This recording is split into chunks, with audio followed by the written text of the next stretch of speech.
right, so you get into Mr. Predator Oh himself. gosh, this guy. This thing right Oh here. yeah, Allah. So let's remind the people about this guy, Sultan Sultan Gilani. So months ago, last year, we had we were asked to address an issue with Sultan inappropriately messaging a young teenage girl, um, trying to court her or groom her to be his third wife. It was the cousin of his second wife, and he was basically, she said no, and he kept pressuring her, pushing at her, trying to use his power and influence to the point where the girl was like having second thoughts, thinking that Allah would be displeased with her if she doesn't marry this guy that she's clearly not interested in. So that happened like last year, but during Ramadan, we find out that he's been writing love letters to the girl. Now, mind you, and I'm gonna, excuse the stuff's already out there, but we're just have to bring it up just to show how much of a dirtbag this guy is. So to cover himself from the embarrassment or the shame of being caught trying to groom this young girl and force her to marry him, he made up a whole story to try to cover this up. And here's the story that came from Jelani's camp, that this girl was Majnun, that she was possessed, and that she needed Quranic therapy. And Sultan was giving her Quranic therapy. And during these Quranic therapy sessions, she became obsessed with him and started pursuing him.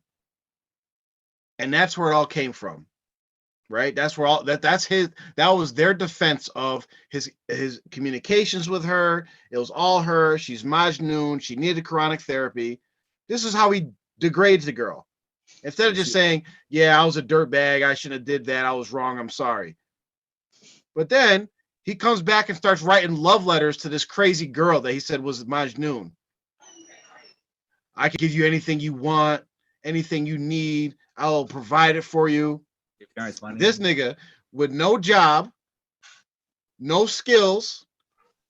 The only thing he has going for him is that he's inherited a piece of the Gilani cult pie.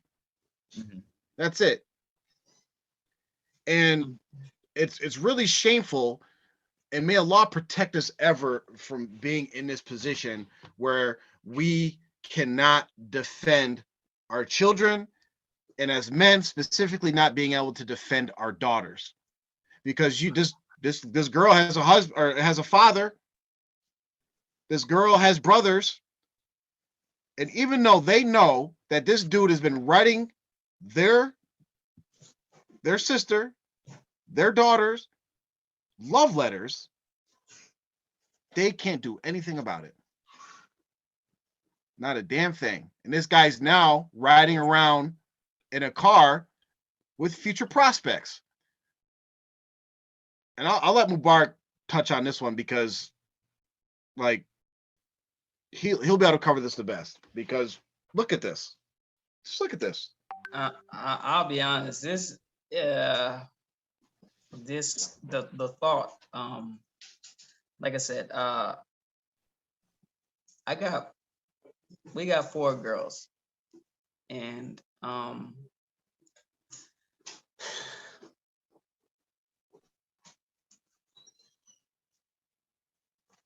don't think I'm gonna be able to do it, man. I'll give you. If any of those girls are not his daughters or direct nieces, any parent that just let their daughter go right off with this guy who's a known predator, who likes young girls, who his father is known for marrying young girls. He has, if you look at the picture, the kids have either ice or some sort of goodie or snack or whatever. At least one of the pictures I saw, and it just screams out, you know, the prototypical predator, they usually do these types of things. They're giving away, you know, gifts. Hey, it's the prototypical thing. Hey, kids, you want some candy? Pull up to a playground. Hey, you know, want some ice cream? You know, type of thing. And it screams that. And the thing is, when you know the tendencies of a person, especially it's well known, you know, basically what he tried and is trying to do, strong arm some young girl into marrying him or whatever. But to know this, and perhaps I don't know. I'm trying to make sure that we know what these girls' relation is to him. But even if they're anything short of his actual nieces, or something like that, the parent should be very, very, very skeptical, and they should keep their daughters away from him. They should protect him because there's no take backs, you know, and you can't. The baseline is you err on the side of caution, especially with kids and especially with your girls, because not to say even boys, if boys are abused as children, they come up with issues too. But for the girls, it's just much more of a sensitive issue, especially, I mean, listen, well, just for me, I mean, I don't want to put the boys to the side, but you really have to go above and beyond. And who cares about your status or your ranking in the Jamaat or the community, or you don't want to listen, all that goes out the window. You protect your daughters at all costs. If you get thrown out of Jamaat, it's fine. If you get, you know, shamed or taken off the council or not, you know, in the in crowd or whatever, if you let your daughter, even if you allow them to be put in a vulnerable situation, these are things that they're going to remember for the rest of their life. Yo, so and so tried to touch me, you know, and it will be your fault because you put him in the situation. You have to protect yourself from, even if you don't know for sure, whatever, err on the side of caution. Don't ever let your girls be in, you know, within range, even within range of this guy. That's what I would say. And I mean, another thing is, yeah, go another ahead. thing that it talks that it points to is, and here's a test for any of the TMOA people that are watching and thinking that we're like pushing it or stretching it. Take away the whole taken advantage of or the predatory nature or whatever. Just to say this is all innocent, right? What you're doing is you are training these girls for a certain mindset, and you're training yourselves as well. Because if that was just a regular random Jamaat stranger driving down the road and then gathered up your daughters and all that into their car and was driving around giving them ice cream and candy, most parents be like, you don't know him, get out of that car. Exactly. And then you go to the person like, listen, I appreciate whatever you're trying to do, but don't, you shouldn't be doing this. You can have your wife drive them around or whatever. Why are you driving around my girls? You would do that for a regular, because he is a stranger to most of you. But what you're doing is you're setting a precedence that there is an exception when it comes to these people. There is an exception that comes to members of Ahl Bayt, alleged Ahl Bayt, Mubarak Gilani's family, or just administrators in general. Because it's the same problem you have with regular administrators. You have K2 that contacts people behind their husbands' backs. You have Sultan that can feel free to have a young girl's phone number and text her and write her love letters. And you're gonna have the same culture when these kids grow up. You're gonna teach them like, oh no, you can't talk to the non-mahram men, you can't have boyfriends, you can't be intermingling with opposite sex. But when it comes to administrators and the family of Mubarak Gilani, all that goes out the window.